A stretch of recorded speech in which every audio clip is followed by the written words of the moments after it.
그러니까 그런 포지션에 있는 사람이 유일하게 예. 이준수 위원장 정도밖에 없어요. 과방에 들어가서 얘기할 수 있는 사람 중에서. 야, 이거 민주당 경선이 이렇게 재밌는데 국민의힘 경선은 국민 재밌게 본 사람 있어요. 일부. 네, 재밌어요? 왜냐면 게요? 치열한 컷오프 경쟁. 이 말이 좀 어폐가 있는데 치열한 예. 컷오프 경쟁을 보면서 예. 응원하는 사람도 있고 이걸 예. 가지고 또 저봐라 이렇게 하면서 조금 이제 쓴소리하시는 분도 있지만 어쨌든 예. 치열한 컷오프 때문에 국민적 관심이 상당히 쏠리고 또 사실입니다. 아니, 네네네. 너무 컷오프를 현역단체장을 좀 충북지사 컷오프 시켰었죠. 네. 그다음에 부산시장도 사실상 컷오프 시키려고 했다가 경선이 경선 지금 가고 있죠. 간 상황이고 막 네. 이런 상황들이 벌어지고 있잖아요. 거기에 네. 대구는 여론조사 1, 2등을 컷오프를 꽉 시켜버리고 막. 네. 아무 얘기 안 나는 것보다 낫죠. 아, 그래요? 네, 오히려요? 예. 아니 아무 얘기 안 나는 것보다 아니 뉴스거리가 없는 그런 노이즈 정당. 마케팅을 위한 노이즈 거였어요? 마케팅은 아니지만은 예. 어쨌든 뉴스거리를 못 만드는 제1야당보다는요 이렇게 혁신 공천을 하기 위해서 우리가 예. 이렇게 나름 선택을 하고 있고 혁신 공천 카드를 꺼내고 있습니다 예. 라고 보여주면서 주목받는 게 더 낫다. 이 에너지를 우리가 잘 모아가지고 예. 성공하는 공천을 끌고 가는 거 이것이 더 우리가 주목해야 될 부분이다라고 저는 국민의힘 대변인 입장에서 말씀을 드립니다. 아니, 이건 대변인 입장이고 개인적인 입장은 개인적인 생각은 어때요? 아니 대구 이진수 위원장 날리고 주호영 의원 날리고 대구는 좀 예. 저도 좀 그래. 좀 어디 가서 그래요? 말하기가 이건 좀 개인적 생각이죠. 개인적 생각. 말씀드릴게요. 당직 떼고 일단 이거는 당직 떼고 예. 이제 대구 것만 얘기 드리면 예. 아까 방금 말씀하신 대로 여론조사 1, 2등 아닙니까? 예. 그것도 1등이 2등보다 여론조사하면요 2배 내지 3배가 예. 더 높아요. 어허. 그랬었는데 1, 2등 다 뺀다? 예. 이게 명분이 좀 뭔지 기준이 뭔지 좀 저도 말해가지고 곤란한 그런 거는 이제 어느 정도 좀 있는 것 그러니까요. 같아요. 주호영 의원은 다선이니까 컷오프 시켰다라고 하면 저 주호영 의원 다선인데 예. 여러분 이거 잘 모르는 것 같아 말씀드리는데 네. 대구에서 최고 선수가 높았던 역대 예. 우리나라 대한민국 정부 수립 이후에 그분 누군지 아세요? 누구예요? 바로 주호영 의원이에요. 아, 육선? 대구에서 예. 육선하신 분이 단 한 명도 없습니다. 아, 예. 그게 최초의 다선 의원 그리고 최다 대구에서 다선 의원이 주호영 의원이에요. 그러다 예. 보니까 이번에 만약에 공천 못 받으면요 예. 7선을 위한 공천을 받을 수 있을까요? 대구가 보수의 심장인데 예.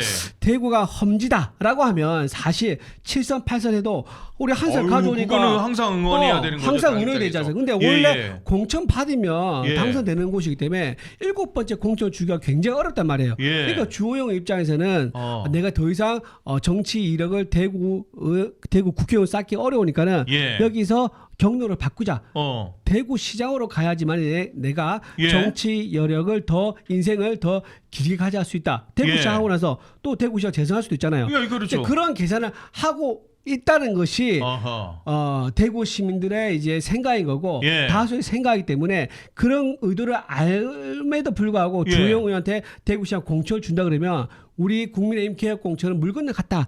전체의 개혁 공천이랑 예. 판서 보면은 그런 부분에 이제 우리가 데미지가 있는 거죠. 그거는 뭐 그럴 수 있다라고 있죠. 생각할 수도 있는데 이진숙 위원장은 국회의원 한 번도 안 했는데 그렇죠. 무선인데. 예. 근데 거기를 날렸어. 거기서 여론조사도 거기를 또 1등인데. 공가리 위원장의 입장도 생각해 보셨어요. 예, 공가리 이정현 위원장이 예. 뭐였냐면 주호영이 계속 공격을 했어요. 근데 그 공격이 약간 먹힌 것 같아요. 뭐 어떻게 공격했냐면은 이정현 위원장이 이진수 위원장을 미는 데는 고성국이 있다라고 계속 공격을 합니다. 아, 그런 얘기들 계속 했었죠. 계속 예, 공격했었고 예, 예. 그거를 여러 번 반복을 해요. 예. 그래서 마치 여기서 이정희 위원장이 정말 컷오프에서 이진수 위원장 남기잖아요. 예. 경선부칙 하잖아요. 예. 그럼 주호영 말이 맞네가 돼버리는 거예요. 그래서 어쩔 수 없이 그러면 어떻게 되냐? 나머지 지역인데 전체 공천 있지 않습니까? 예. 이 공천도 뭔가 공정하지 않은 것처럼 보이는 거예요. 뒤에 또 뭐 엄청나게 고성국이 있어, 많은- 뭐 예, 누가 그렇죠. 있어, 뭐 이런 그렇죠. 설설설설에 그렇죠. 남아있는 수많은 공천을 공정하게 권위 있게 하기 위해서는 예. 어쩔 수 없이 주호영의 어떤 의도가 있는 공격이지만 그 공격을 딱 절단해서 꼬리를 끌을 필요가 있다. 예. 그래서 읍참 마속의 심정으로 예. 앞으로 남아있는 개혁 공천, 공정한 공천이라는 것을 보여주기 위해서 이진숙 방통위원회도 함께 컷오프가 아닌가 이렇게 해석할 수 있을 것 같아요. 저는 근데 설설설 이야기가 많이 나왔는데 사실 공관위의 결정에 대해서 그거 뭐 독립적으로 하고 있는 기구니까 제 개인적인 기호라든지 어떤 그런 선후관계가 들어가지 않겠지만 당연히 안 돼야겠지만요. 근데 설설설 이야기하다 보니까 사실 공관위 앞두고 가장 많이 나왔던 설이 음모론이 내정설이었어요. 아 맞아요, 내정설. 그러니까 뭐 충북에는 누구를 내정해두고 김수민 내정설 뭐 이런 거 있었구만. 대구에는 또 이제 이진숙 위원장을 내정했다라고 하면서 내정설을 제기하는 우리 분들이 또 있었는데 최현석 의원 내정설도 또 있었는데. 있었죠. 네 맞아요. 근데 적어도 오늘까지 나온 걸로 보면은 이진숙 내정설이라는 거는 얼마나 이게 근본 없는 그런 근거 없는 주장을 하고 있었느냐라는 것이 좀 정확히 나온 것 같고 그리고 저는 갈등이 없었으면 너무 좋았을 것 같습니다만 우리가 선거를 앞두고 있을 때 결국 갈등을 어떻게 봉합하고 해결해 나가느냐라는 것도 국민들께서 굉장히 주요 깊게 봐주시는 지점인 것 같아요. 그리고 2022년도에 그 대통령 선거 과정에서는 어쨌든 이제 당내 그런 갈등을 잘 봉합하고 우리가 어떤 방향으로 나아가느냐라는 것을 그 종합예술적으로 종합 판단을 해주셨단 말이에요. 저는 그래서 지금의 공천 갈등도 잘 봉합되고 좋은 방향으로 우리가 나아간다면 오히려 전화위복의 기회가 될 수도 있다라는 그런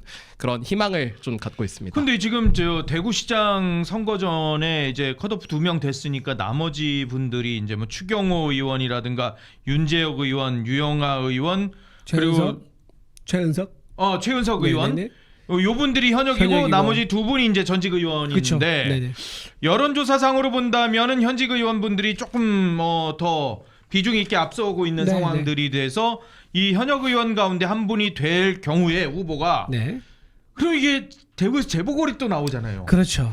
거기에 그럼 이진숙 위원장이 그럼 거기 투입되나 혹은 거기에 출마하시나 이런 분석도 나오고 있거든요. 그 분석은요. 이진숙 방통위원장 본인 생각이 아니라 이진숙 의원과 이진숙 전 방통위원장 관계없이 원내에서 자발적으로 그런 얘기가 굉장히 많이 나왔었습니다. 애초에 장해찬 부원장 같은 경우에는 아니 대구시장 말고 이진숙 원내에 들어와야 돼. 원내가 맞아요라고 얘기했었어요. 원내에 들어와서 지금 과방위를 누가 이끌고 있죠? 최민희 의원이 자기 마음대로 하고 있지 않습니까? 거의 뭐 폭정하듯이 일당 독재 폭정하듯이 아니 그래도 나름 민주적으로 하신다고 본인이 그렇게 주장하시는데 국민의 대변 입장에서는 혼자 마음대로 다 하는 것 같아. 그래서 그를 제어할 수 있는 정말 맞짱 뜰 수 있는 선수가 투입돼야 된다는 얘기가 많았어요.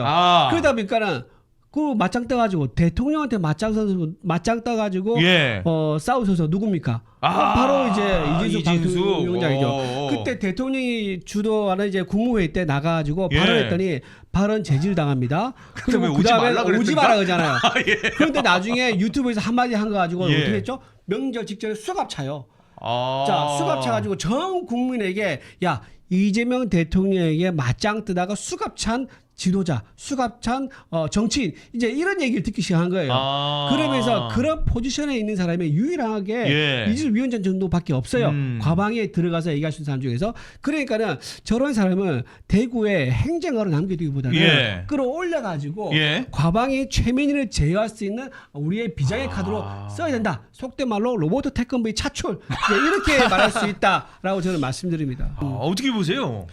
저는 근데 지금 이 상황에서 그 이진숙 위원장 사실 다른 분들의 그 컷오프 경우를 보면은 그분이 어떤 다른 역할을 할 것이라는 기대가 별로 그렇게 없는 것 같은데 이진숙 위원장과 관련해서는 컷오프 이후에 그 다른 역할을 기대한다라는 것도 굉장히 많고 그런 여론이 많고 그리고 이번에 공관위에서 그걸 발표하면서도 더 큰 역할을 기대한다라는 취지의 발언이 있었던 걸로 제가 봤었는데 근데 결국 그렇다면 어떤 역할이든 간에 이진숙 위원장이 앞으로 우리 진영 내에서 할 수 있는 건 충분히 있다라는 생각 속에서 전 이진숙 위원장께서 어떤 역할이든 굉장히 중요한 역할을 해주시면 좋겠다라는 개인적인 희망이 좀 있습니다.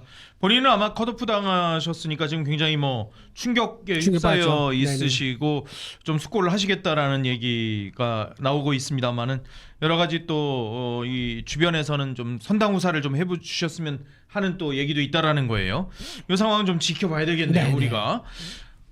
그러고 보니까 또 여기가 재미있네요. 이런 얘기 해보니까. 그렇죠. 예. 나름 또 생동감이 있네. 비비드한. 그러니까 제가 얘기했잖아요. 우리 예. 국민의힘 공천도 재미있다. 이 컷오프가 그냥 컷오프가 아니다. 예. 해석을 하면 정말 빠져들 수밖에 없는 많은 이야기가 의미가 있는 공천이 진행 중이다. 다시 대변인으로 오신 것 같아요.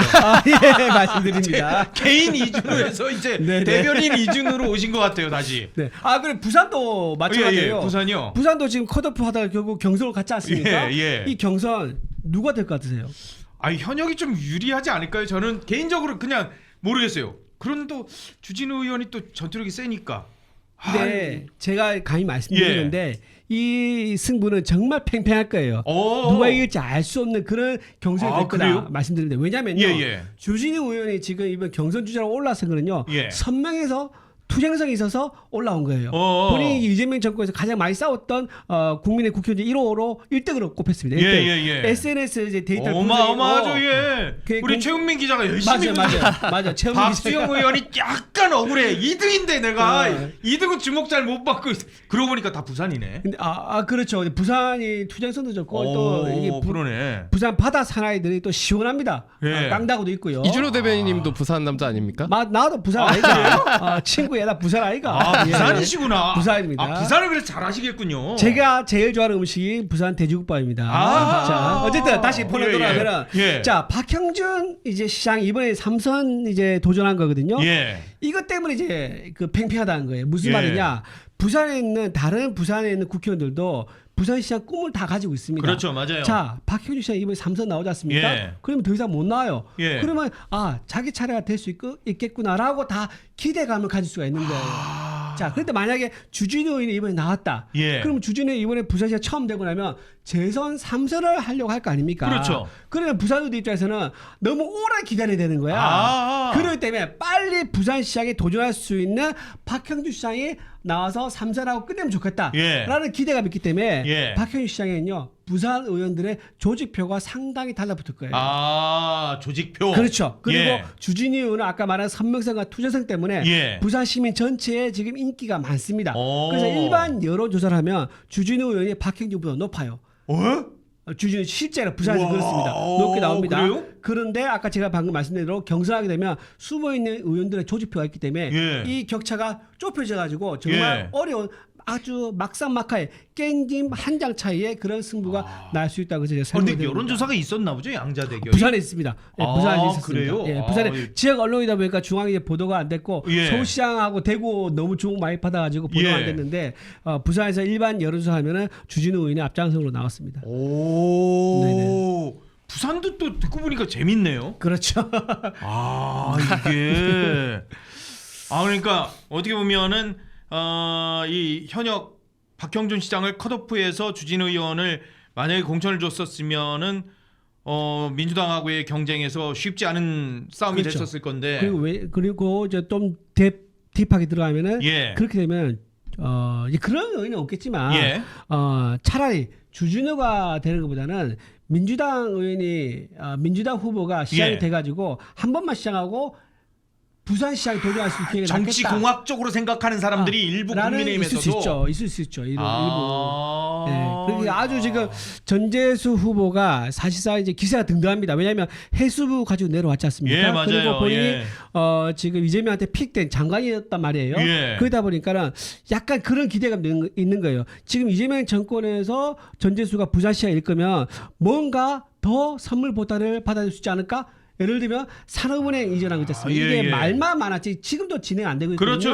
그럼 이재명 정권이 선물 주려고 산을 내려보낸다든가 산업은행을 내려보낸다든가 이럴 수 있다는 기대감도 있고 전재수 후보도 그 적극적으로 홍보를 하고 있어요. 그러다 보니까 이 까딱 잘못하면은 민주당 넘어갈 수 있는 그런 위험성도 있거든요. 그러다 보니까 그런데 통일교가 계속 그렇죠. 토요일과 계속 얘기가 나오고 있는데 어쨌든 그런 상황이기 때문에 국민의힘이 까딱 잘못하면 낭떠러지 떨어질 수 있는 그런 상황이기 때문에 국민의힘이 경선이 엄청 중요하다 말씀을 드리는 겁니다. 듣고 보니까 부산, 대구 다 재밌죠. 이게 국민의힘도